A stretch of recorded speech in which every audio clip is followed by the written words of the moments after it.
নমস্কার নমস্কার নমস্কার নমস্কার নমস্কার নমস্কার নমস্কার নমস্কার আপনাদের সবাইকে সবাইকে সবাইকে সবাইকে নমস্কার জানাচ্ছে আপনাদের সৌমিত্র বসু। সবাইকে অজস্র শুভকামনা জানাচ্ছে, সবাইকে স্বাগত জানাচ্ছে আজকের এই শরণাগত অনুষ্ঠানে এবং সবাইকে শুভ সকাল জানাচ্ছে। শুভ সকাল, শুভ হোক, শুভ হোক, সকলের ভালো হোক, সকলের মঙ্গল হোক, সকলের তৃপ্তি হোক, সকলে চৈতন্যের দিকে যাত্রা করুন, সকলের ভালো হোক। আজকে একটি বিশেষ দিন। আজ পরম ব্রহ্মময়ী শ্রী শ্রী আনন্দময়ী মা, তার শুভ আবির্ভাব তিথি। তিনি যদি দেহ এখনো পর্যন্ত থাকতো তাহলে তার বয়স হতো 130 বছর। আনন্দময়ী মা। এবারে বেণী মাধব শীলের পঞ্জিকা অনুযায়ী আজকের দিনটার কথা বলি। আজকে পয়লা জ্যৈষ্ঠ। এই সেদিন নববর্ষ গেল, নববর্ষে অনুষ্ঠান করলাম, বললাম, এই দেখুন একটা মাস কিরম ফুরুক করে চলে গেল। পয়লা জ্যৈষ্ঠ, পয়লা জ্যৈষ্ঠ 1432, ইংরেজির 16 মে 2025। আজ শুক্রবার, চতুর্থী। সূর্যোদয়ের সময় ভোর 5টা, সূর্যাস্তের সময় বিকেল 6:08। নক্ষত্র মূলা। আজকে জন্মে ধনুরাশি, ক্ষত্রিয় বর্ণ, রাক্ষসগণ। দিনের বেলা 2:11 গতে নরগণ। আমাদের হোয়াটসঅ্যাপে চিঠি পাঠাবার নাম্বার 9831922927। চিঠির গোড়ায় অতি অবশ্যই SG লিখতে হবে। এবারে আজকের অনুষ্ঠান সম্পর্কে বলি। আজকের অনুষ্ঠানে প্রথমে পুরাণ চিরন্তন। পুরাণ চিরন্তনে আমরা দীক্ষা নিয়ে কথা বলছিলাম, তার সূত্র ধরে আরো অনেকগুলো কথা চলে এসেছে। নিজেকে সংযত রাখা, সংযম পালন করা, ব্রত পালন, এইসব নানান রকমের কথা চলে এসেছে। এবং একটা অন্তত যজ্ঞ, সেই যজ্ঞ কেমন করে করা হতো তার নিয়ম কানুন গুলো নিয়ে আমরা খুব ছোট করেই, খুব বিস্তারিত করে তো নয়, খুব ছোট করেই আমরা সেইগুলো নিয়ে একটু কথা বলবো। তো তার মধ্যে একটা হচ্ছে যে প্রত্যেকটা বাড়িতেই একটা করে অগ্নিশালা থাকতো, পবিত্র আগুন জ্বলতো সেখানে।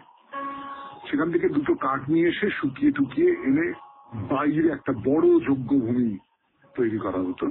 সেই বড় যজ্ঞভূমিতে সেই কাঠ ঘষে ঘষে আগুন লাগানো হতো। অর্থাৎ বাইরের যজ্ঞভূমিটার সঙ্গে ভেতরের যজ্ঞভূমির একটা সংযোগ তৈরি করা হলো। তারপরে কিভাবে সেই যজ্ঞভূমিতে 3 অগ্নি প্রতিষ্ঠা করে যজ্ঞ কেমন করে হবে, সোমযজ্ঞ, সেইটা তার কথা বলবো আজকে। তারপরে চলে যাব স্বামী বিবেকানন্দের রচনা থেকে পাঠ। কর্মজীবনী বেদান্ত প্রথম পর্ব থেকে পড়ে শোনাচ্ছি আপনাদের, শোনাবো আরো খানিকটা অংশ। তারপরে ঠাকুর শ্রী রামকৃষ্ণ পরমহংসদেবের কথামৃত থেকে পড়ে শোনাবো স্বামী গোকুলানন্দজির রচনা। গোকুলানন্দজি লিখেছেন মানসিক চাপ জয় করার উপায়। সেখান থেকে খানিকটা অংশ, প্রয়োজনীয় অংশ শোনাবো আপনাদের। তারপরে আপনাদের চিঠিপত্র এবং শেষে বাইরে দূরে। 92.7 বিগ FM এ শরণাগত শুনছেন, আমি আপনাদের সৌমিত্র বসু। গানের পর পুরাণ চিরন্তন।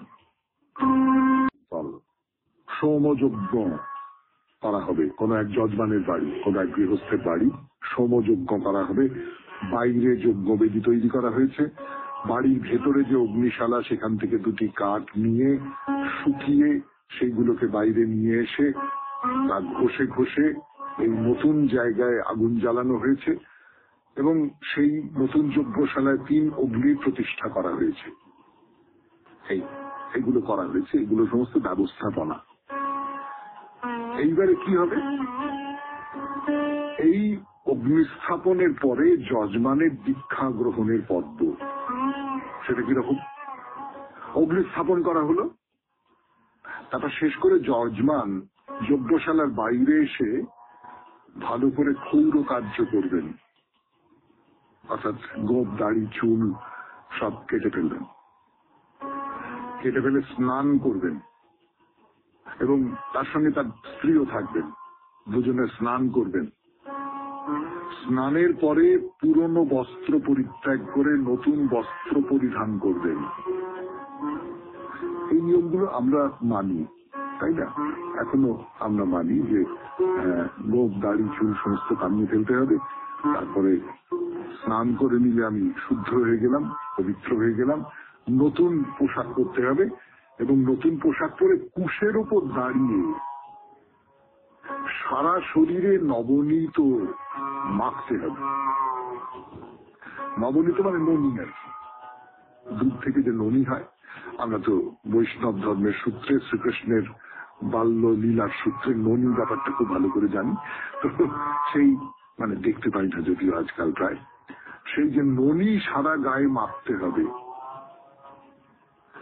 চোখে কাজল পড়তে হবে, এইগুলো আজকাল আমরা করি না, তাই না? চোখে কাজল পড়তে হবে, তার কারণ কাজল হচ্ছে দুই চোখের তেজস্বরূপ। এমন করে কল্পনা করা হয়েছে, দেখুন যে এই যে কাজলটা কালো একটা একটা কি বলবো লাইন টেনে দেওয়া হলো চোখে, যার ভেতর থেকে চোখটা প্রজ্বলিত হয়ে উঠবে। কালোর বিপরীতে তো সাদাটা বেশি জলজল করে উঠবে। তো কাজলটা হচ্ছে যেন এই চক্ষুদ্বয়ের তেজস্বরূপ, চোখকে তেজিয়ান করে তোলে।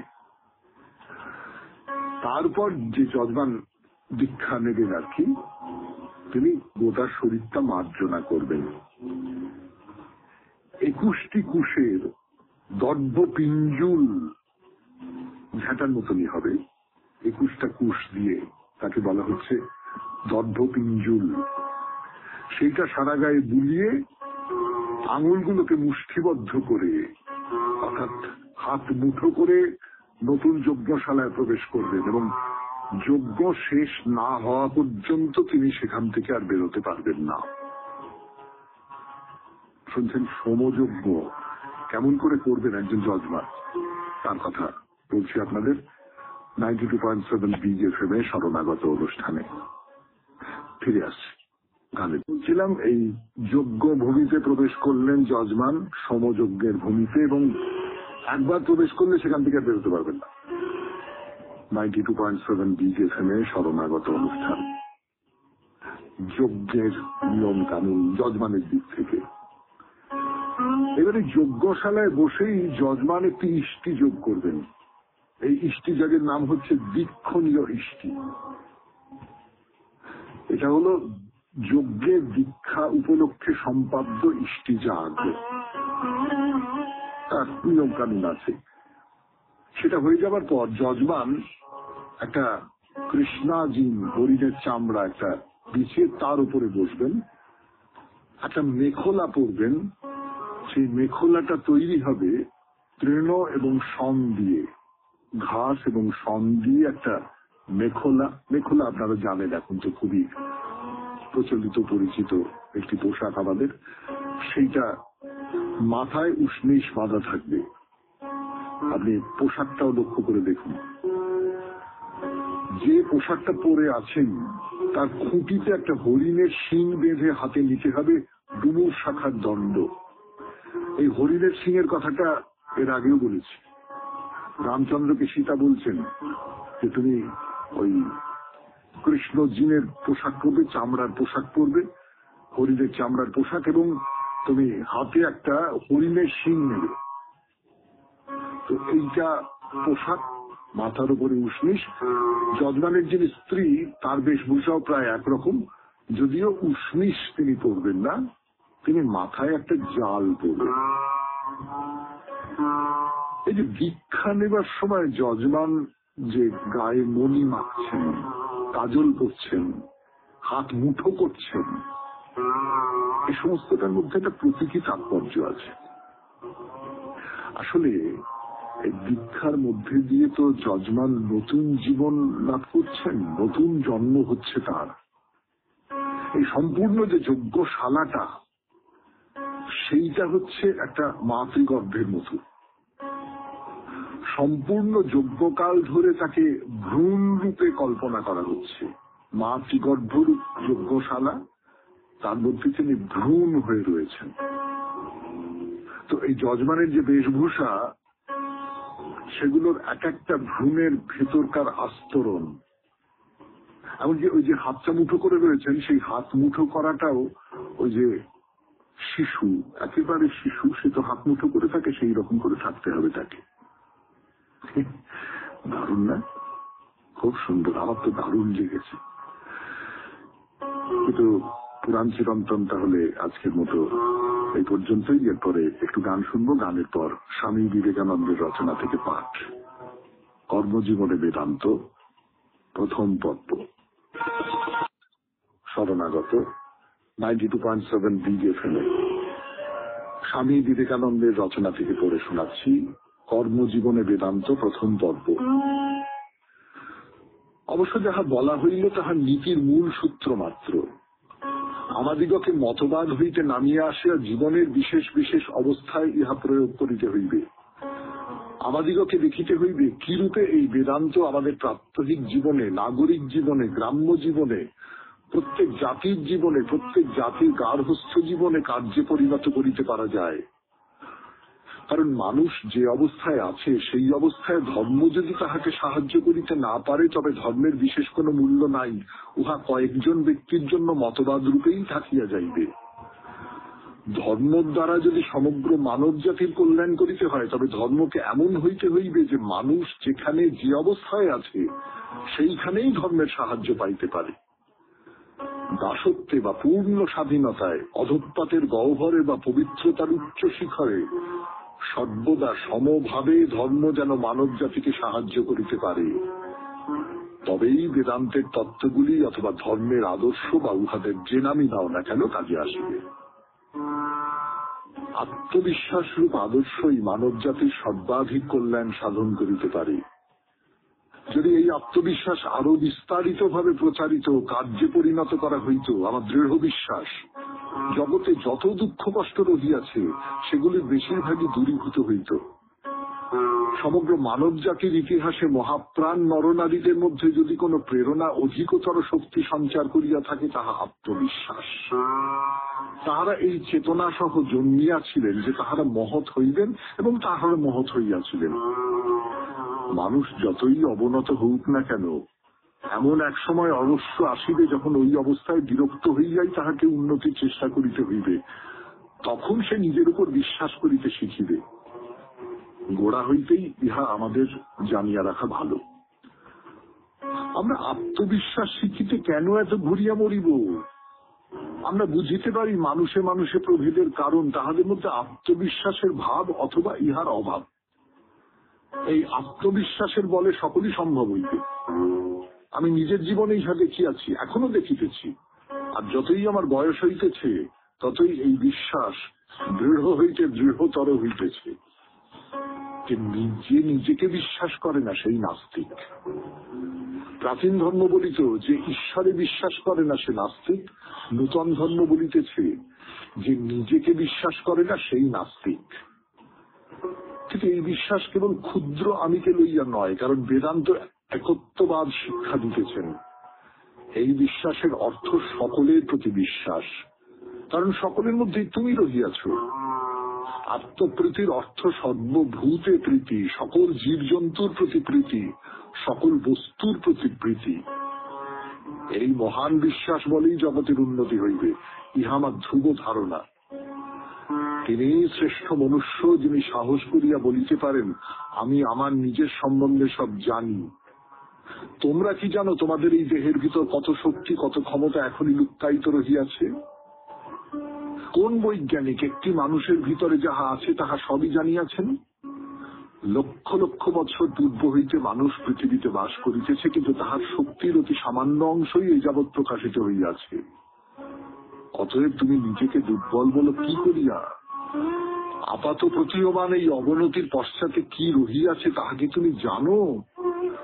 তোমার ভিতরে কি আছে তাহা জানো কি? তোমার পশ্চাতে অনন্ত শক্তি ও আনন্দের সমুদ্র রহিয়াছে। শেষ হল কর্মজীবনে বেদান্ত থেকে যে অংশটুকু আমার পাঠ করবার ছিল, সেই পাঠ শেষ হল। এবারে গান, গানের পর কথা হবে। তো 92.7 বিগ এফএম এ শুনছেন শরণাগত, জীবনের সহজ পাঠ। 92.7 বিগ এফএম এ শরণাগত অনুষ্ঠান শুনছেন। ঠাকুরের কথা বলছি আপনাদের সকালবেলা, ঠাকুর শ্রী রামকৃষ্ণ পরমহংসদেবের কথা। তো এই কেশবচন্দ্র সেনকে নিয়ে কথা বলছেন ঠাকুর।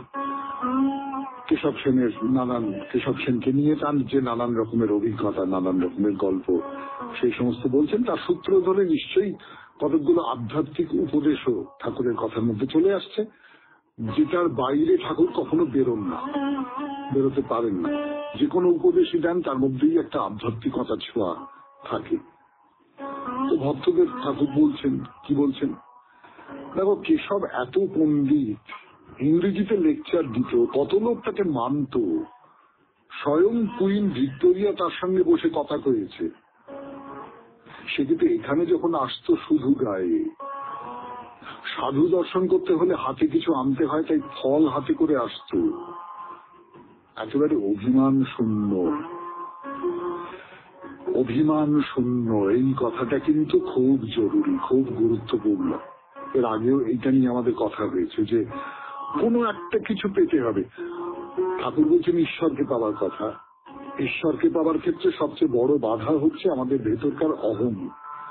সবচেয়ে বড় বাধা হচ্ছে আমি একটা যা হোক কিছু, এইটা মনে মনে ভাবা।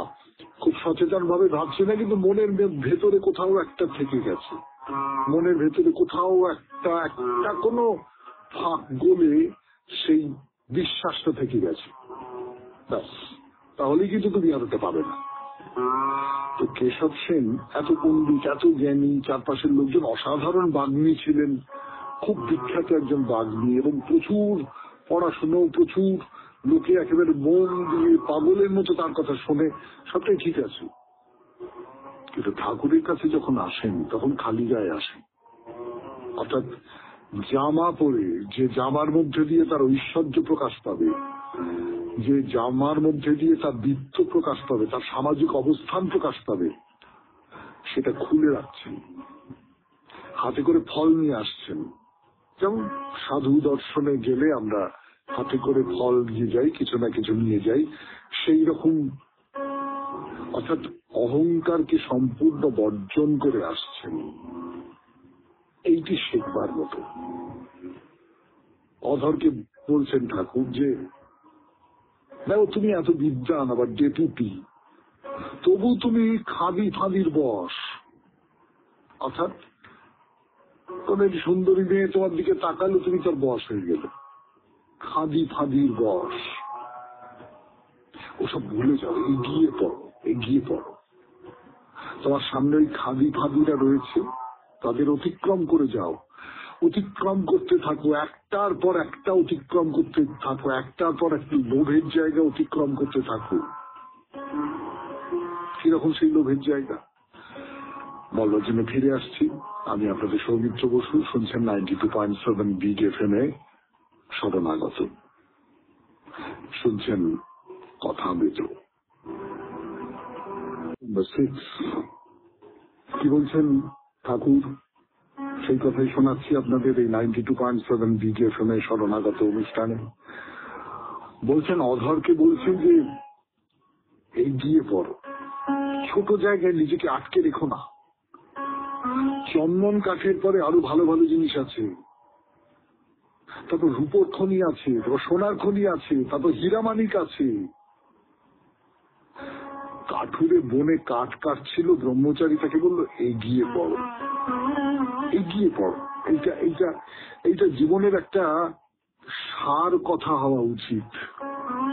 আমরা কি করি, আমাদের একটা কমফোর্ট জোন আছে, আর নিরাপদ একটা জায়গা রয়েছে। এই তো আমি একটা চাকরি বাকরি পেয়েছি, এখান থেকে মাস গেলে এত টাকা রোজগার করতে পারি, তার বাইরে এই তো স্ত্রী পুত্র সংসার নিয়ে দিব্য আছি, অফিসটা করি, ফিরে আসি, তারপরে টিভি দেখি, তারপরে একটু ফোনে গল্প টল্প করি, একটু এই এই এই এই আমার চেনা পরিচিত জগৎ।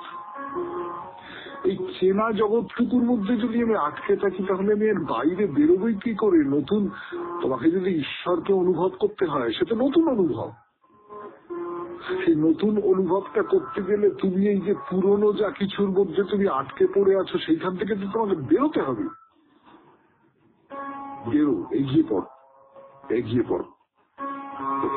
এইটা বারবার করে ঠাকুর বলছেন যে এগিয়ে পড়ো, একটার পর একটা নতুন নতুন উপলব্ধি আবিষ্কার করতে করতে তুমি এগিয়ে যাবে। তো শিবের মন্দির থেকে নেমে এসছেন ঠাকুর, ওই প্রাঙ্গণের মধ্যে দিয়ে নিজের ঘরের দিকে যাচ্ছেন, সঙ্গে অধর আছেন, মাস্টার আছেন, অন্য ভক্ত টক্ত যারা আছেন তারা আছেন। এমন সময় রাম চাটুর্য এসে খবর দিলেন যে শ্রী শ্রী মার যিনি কাজের লোক, পরিচারিকা, তার কলেরা হয়েছে। তো রাম চাটুর্য শ্রীরামকৃষ্ণকে বলছেন যে আমি তো 10টার সময় বললাম, আপনারা শুনলেন না। ঠাকুর বলছেন আমি কি করব? রাম চাটুর্য বলছে আপনি কি করবেন? রাখাল, রামলাল এরা সব ছিল, ওরা কেউ কিছু করলে না। তো মাস্টার বলছেন যে ওই তো কিশোরী ওষুধ আনতে গেছে আলমবাজারে। ঠাকুর বলছে কি একলা? কোথা থেকে আনবে? মাস্টার বলছেন আর কেউ সঙ্গে নেই, আলমবাজার থেকে আনবে। ঠাকুর বলছেন যে যারা রোগীকে দেখছে তাদের বলে দাও বাড়লে কি করতে হবে, কমলেই বা কি খাবে, ইত্যাদি ইত্যাদি।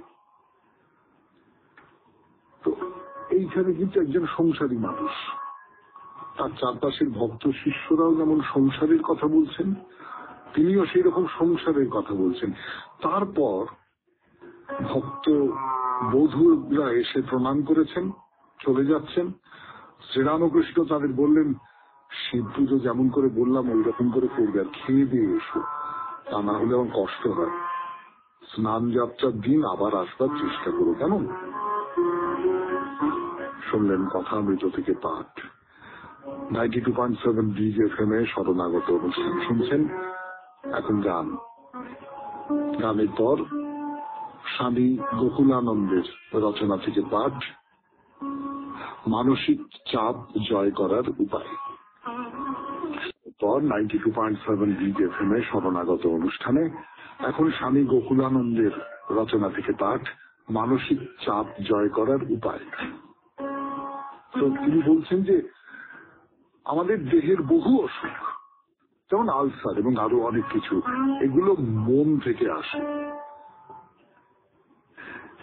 আধুনিক গবেষণায় এই কথাও প্রকাশ পেতে শুরু করেছে যে স্নায়বিক চাপের সাথে প্রত্যক্ষভাবে জড়িয়ে আছে আরেকটি খুব গুরুত্বপূর্ণ বিষয়, যাকে ডাক্তারি পরিভাষায় বলা হয় সিভিডি, কার্ডিওভাস্কুলার ডিজিজ, হৃদযন্ত্র এবং তার সংবহন নালিকা সংক্রান্ত ব্যাধি।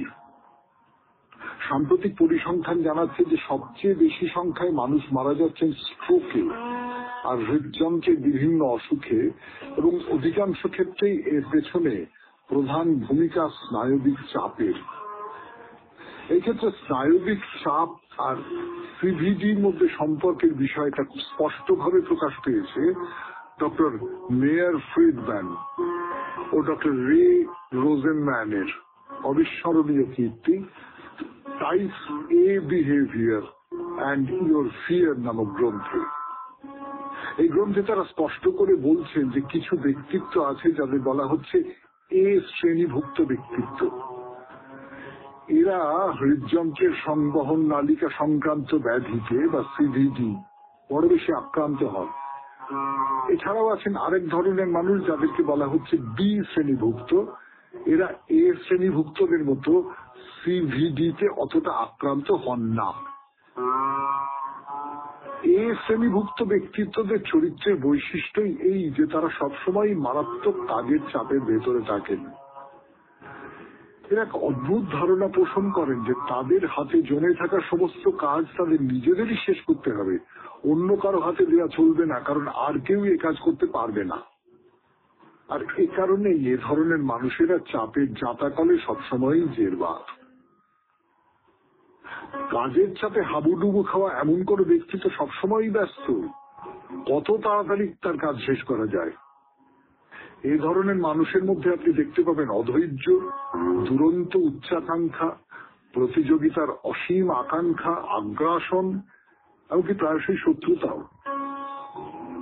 হাতে তার সবসময়ই সময় কম, এবং দিনটা 24 ঘন্টায় না হয়ে আরো অনেক বেশি হলে খুব ভালো হতো। সবসময় এরা ব্যস্ত বাগিস। হাতে অনেক অনেক কাজ, সময় নেই সময় নষ্ট করবার, এইভাবে নিজেকে ব্যতিগ্রস্ত করে তুলে আসলে এরা নিজেদের জন্য সৃষ্টি করেন মানসিক সমস্যা আর দৈহিক ব্যাধির অভিশাপ।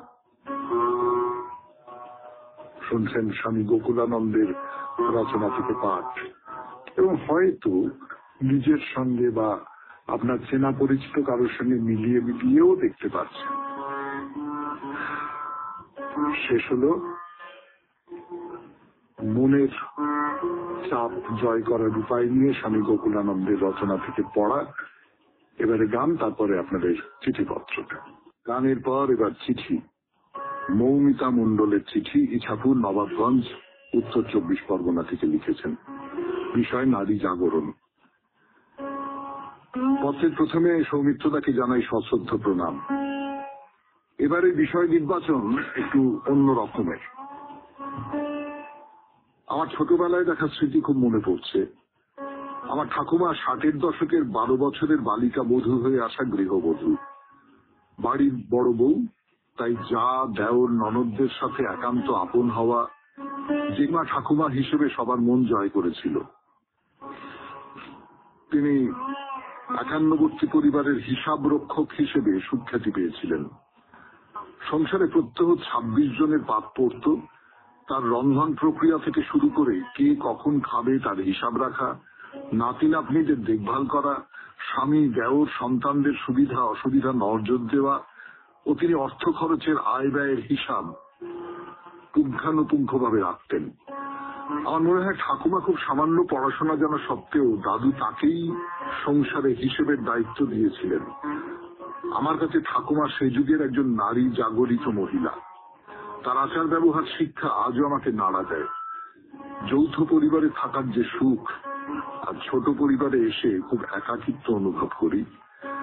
পত্রটি পাঠযোগ্য হলে পত্রলেখা সার্থক হবে। মৌমিতা মণ্ডল, ইছাপুর, নবাবগঞ্জ, উত্তর 24 পরগনা। হ্যাঁ, এইটা একটা খুব দুর্দান্ত জায়গা আপনি ধরেছেন মৌমিতা দেবী, যে সংসারের আড়ালে কত নারী তারা নিজেদের কাজ করে যান, বাইরের পৃথিবীতে তারা মুখ দেখান না বা তাদের দেখতে পাই না আমরা, সেই জন্য তারা কি করেন না করেন, তাদের যে যোগ্যতা সেইটা সম্পর্কে আমরা সচেতন হই না। কিন্তু একেবারেই ঘরের ভেতরে তারা কাজ করছেন। এবং আপনি যেটা বলছেন যে একটা বিশাল একান্নবর্তী পরিবার, তার এতগুলো পাত পড়ে, তার সমস্ত ব্যবস্থাপনা করা, তার হিসেবপত্র রাখা, এই সবটা করছেন একজন নিঃশব্দে নীরবে, এটা প্রতিদিনের কাজ, এই হিসেবে করছেন। এই একটা অদ্ভুত ব্যাপার। মানে এই যে নারীর একটা অন্তঃপুরের ভূমিকা, সব ক্ষেত্রে নয় কিন্তু অনেক ক্ষেত্রেই অন্তঃপুরের এই যে ভূমিকা, সেইটাকে আমরা খুব মর্যাদা দিই পুরুষেরা সাধারণভাবে। কিন্তু আপনি একেবারে ঠিক দিকেই আমাদের চোখটা ফেলে দিয়েছেন, আপনাকে অনেক ধন্যবাদ। এরপর বাইরে দূরে দার্জিলিং 92.7 বিগ FM এর শরণাগত অনুষ্ঠানে জাপানি মন্দির দেখছি আমরা, পরিক্রমা করছি। ফিরে আসছি গানের পর, যেটা সেইটা দেখতে দেখতে যে স্তূপের একেবারে উপরে উঠে গেছি আমরা। সেখানে কি দেখবার আছে? বুদ্ধদেবের একটি মূর্তি আছে একদম সামনে, ধ্যানরত বুদ্ধদেব। মানে স্তূপের চারপাশে 4টে বুদ্ধদেবের মূর্তি আছে, কিন্তু তার মাঝখানগুলো ওই কাঠের অসামান্য সমস্ত কাজ দিয়ে ভরিয়ে তোলা হয়েছে। খানিকটা যাবার পর আবার পাশের দিকের মাঝখানটায় এসে আর একটা মূর্তি, তারপরে আবার খানিকটা যাবার পর আবার একটা মূর্তি, পেছন দিকে আবার পাশের দিকে এসে আর একটা মূর্তি। এইরকম করে 4টে মূর্তি রয়েছে, আর মাঝখানগুলো কাঠের কাঠের যে কারুকাজ, সেই কারুকাজের মধ্যে নানান ছবি, নানান দৃশ্য, সেইগুলোকে ফুটিয়ে তোলা হয়েছে। তো আমরা প্রথম মূর্তিটা দেখেছি, এবার দ্বিতীয় মূর্তিটা দেখলাম। সেখানে বুদ্ধদেব নির্বাণ লাভ করেছেন, শুয়ে আছেন, তার পেছনে উদ্বিগ্ন বেশ কিছু মুখ, এবং উপরে 2জন দেবদূত বা দেবদূতী, তাদের পাখা আছে, তারা তাকে নিয়ে যেতে এসেছেন। এইরকম একটা কল্পনা করে মূর্তিটা বা এই পুরো যে স্থাপত্যটা তৈরি করা হয়েছে। অপূর্ব সোনালী রঙের, ঝকঝকে সোনালী রঙের, অপূর্ব দেখতে লাগে। বস্তুত এই যে স্থাপত্য, এটা আধুনিক যুগের, তো একেবারেই আধুনিক যুগের তৈরি করা স্তূপ, কিন্তু ভারী চমৎকার। মানে একেবারেই বোঝা যায় যে খুবই যোগ্য শিল্পীকে দিয়ে এই পুরো ব্যাপারটা করানো হয়েছে। কিন্তু একটা ব্যাপার খুব খারাপ লাগে জানেন, সেটাই এই যে সোনালী রঙের যে বুদ্ধ মূর্তি, সেগুলো তো একটা রেলিং এর ভেতরে আছে। তো আমরা প্রথম যে মূর্তিটা দেখলাম তিনি ধ্যানস্থ হয়ে বসে রয়েছেন, তারপরে এখন নির্বাণ লাভের পরের যে মূর্তিটা দেখলাম, এই মূর্তির সামনে একটা ওই লোহার গ্রিল করে দেওয়া আছে আর কি, এবং এবং তার গায়ে লেখা রয়েছে ওপরে চড়বেন না। কি খারাপ বলুন তো, কি অপমানজনক একটা ব্যাপার। তার মানে এই যে ভেতরে যে মূর্তিটা রয়েছে, ওই গ্রিলের যে পাহারাটা, সেই পাহারার ভেতরে যে মূর্তিটা রয়েছে, সেই মূর্তিটাকে ছোঁবার জন্যে কেউ কেউ নিশ্চয়ই গ্রিল টপকাবার চেষ্টা করেন, এবং সেইটা মন্দিরের গায়ে কোথাও একটা লিখে রেখে দিতে হয়েছে যে এর উপরে চড়বেন না। মানে আমার না কিরকম লজ্জায় মাথা হেঁট হয়ে গেল। কেন? একটা মূর্তি তো আমি একটু দূর থেকে দেখবো, সেই দূরত্বটার যাতে বজায় থাকে তার জন্য রেলিং দিয়ে দেওয়া হয়েছে। এইরকম কেন? তো যাই হোক না কেন, স্বর্ণবর্ণ সেই নির্বাণের মূর্তি, তারপরে আবার কাঠের প্যানেল চলে গেছে। এই কাঠের প্যানেলটায় দেখে যেটা মনে হলো, আমি বলতে পারবো না, যে ওই সিদ্ধার্থের নগর পরিক্রমার ছবি হয়তো। বেশ কিছু হাতি রয়েছে, হাতির উপরে মাঝখানের যে হাতি, তার উপরে একজন বসে রয়েছেন, হয়তো তিনি সিদ্ধার্থ। এবং যথারীতি, যেটা বারবার করে বলবার দরকার করে না, অপূর্ব কারুকার্য। তারপরের যেটা, সেটা হচ্ছে পাহাড়ের উপরে একটা বেদি, বেদির দুপাশে দুটি বেদি, মাঝখানে একটা উঁচু স্তূপ, মন্দিরের চূড়াও হতে পারে বা স্তূপ হতে পারে, যা কিছু হতে পারে। দুপাশে দুজন সাধক বসে আছেন। আমি জানি না সেই সাধকদের মধ্যে কেউ বুদ্ধদেব কিনা, আমার দেখে মনে হলো না। বুদ্ধদেবের মূর্তি যদি হতো তাহলে তাকে তো একটু আলাদা রকমের একটা জোর দেওয়া হতো, আলাদা রকমের একটা গুরুত্ব দেওয়া হতো। দুজন সাধক বসে আছেন, এই পর্যন্তই। শুনছেন বাইরে দূরে 92.7 বিজ এফএম এ শতনাগত অনুষ্ঠানে। বলছি জাপানি মন্দিরের কথা, স্তূপের কথা, দার্জিলিং। ফিরে আসছি গানের পর। শুনছেন এই যে যেটা বলছিলাম, যে একটা মন্দিরের চূড়া, তার দুপাশে দুজন সাধক বসে আছেন, সেইটা দেখলেন। ওই যথারীতি কাঠের কারুকার্য, পালিশ করা কাঠ, খুব সুন্দর, খুব সুন্দর কাজ। পেরিয়ে আবার সেই সোনা রঙের মূর্তি। এখানে বুদ্ধদেব দাঁড়িয়ে আছে। হ্যাঁ, বুদ্ধদেব দণ্ডায়মান। মূর্তির বাঁকার পেছনে পান পাতার মতন একটা বড় পট বা চালচিত্র, যা কিছু বলুন না কেন, এবং তার মধ্যে সোনালী রঙের অপূর্ব সব নানান রকম কারুকার্য করা রয়েছে। আর তার সামনে বুদ্ধদেব সোজা হয়ে দাঁড়িয়ে আছেন। দেখে মনে হয় যে তার মুখের মধ্যে একটা বয়সের ছাপ আছে, কিন্তু খুব তরুণ লাগছে না তাকে, একটু বয়স্ক লাগছে তাকে। ডান হাতটি তুলে আছেন আশীর্বাদের ভঙ্গিতে, আর বাঁ হাতটি একেবারে চ্যাটালো করে রেখে দিয়েছেন তার হাঁটুর ওপরে। তারপরে আবার সেই কাঠের প্যানেল, কাঠের উপরে আশ্চর্য কারুকাজ। এই কাঠের কারুকাজের মধ্যে শায়িত হয়ে আছেন কোন একজন, সম্ভবত গৌতম বুদ্ধর মৃত্যুশয্যা। মাঝখানে একটি কমণ্ডলুকে রেখে দুজন তার খাটটা ধরে আছেন, আর একজন একটু দূরে হাত জোড় করে আছেন। তারপরে আর একটা ভাস্কর্য, ঘোড়ায় চড়ে যাচ্ছেন একজন, সঙ্গে প্রচুর সৈন্য সামন্ত, খুব জাঁকজমক করে যাচ্ছেন সবাই মিলে। আমি কোনোভাবে প্রাচীন যে স্থাপত্যগুলো, আমাদের ভারতীয় যে প্রাচীন স্থাপত্যগুলো, কোণারকের কথা বলতে পারি, খাজুরাহের কথা বলতে পারি, এরকম সব, বা এমনিও তোর বিষ্ণুপুর, ঘরের কাছে বিষ্ণুপুর, সেই সমস্ত স্থাপত্যের সঙ্গে মেলাতে যাব না।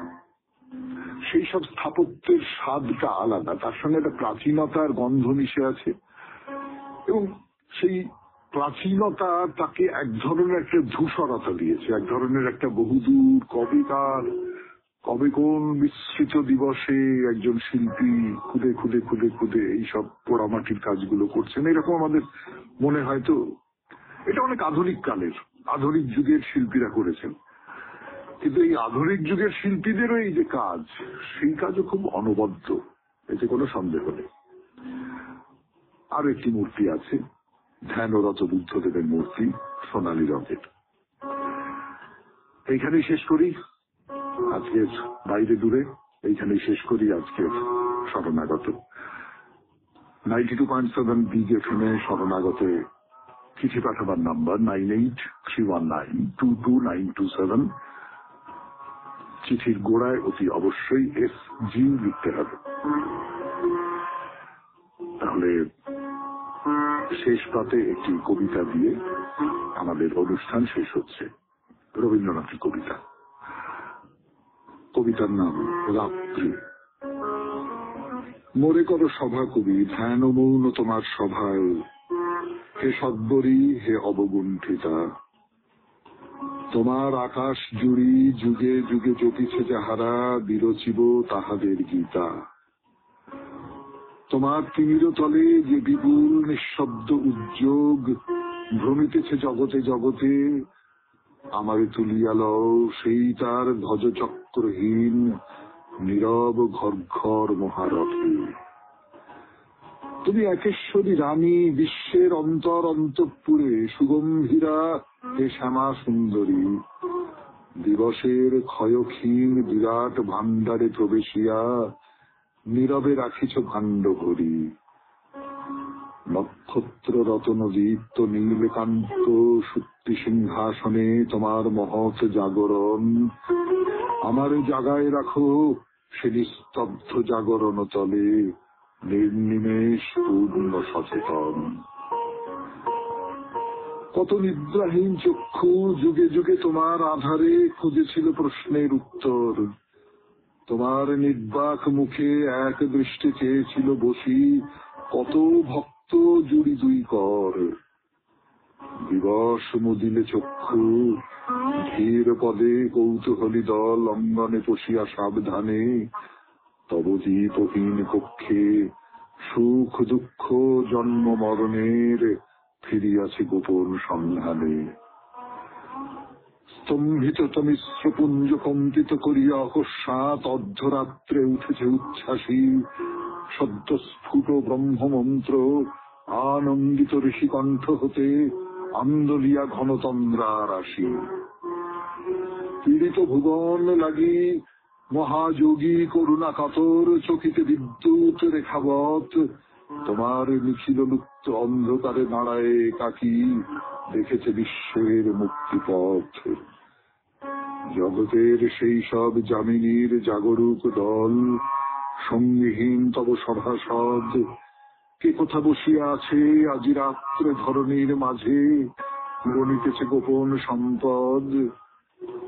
কেহ কারে নাহি জানে, আপনার স্বতন্ত্র আসনে আসীন স্বাধীন স্তব্ধ ছবি। হে সদ্বরী, সেই তব বাক্যহীন জাগ্রত সভায় মোরে করি দাও সভা কবি। খুব ভালো থাকবেন, আনন্দে থাকবেন। নমস্কার। নমস্কার নমস্কার নমস্কার নমস্কার নমস্কার নমস্কার নমস্কার নমস্কার আপনাদের সবাইকে সবাইকে সবাইকে সবাইকে নমস্কার জানাচ্ছে আপনাদের সৌমিত্র বসু। সবাইকে অজস্র শুভকামনা জানাচ্ছে, সবাইকে স্বাগত জানাচ্ছে আজকের এই শরণাগত অনুষ্ঠানে, এবং সবাইকে শুভ সকাল জানাচ্ছে।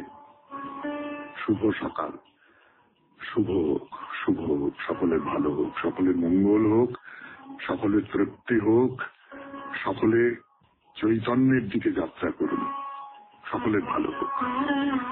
আজকে একটি বিশেষ দিন, আজ পরম ব্রহ্মময়ী শ্রী শ্রী আনন্দময়ী মা তার শুভ আবির্ভাব তিথি। তিনি যদি দেহ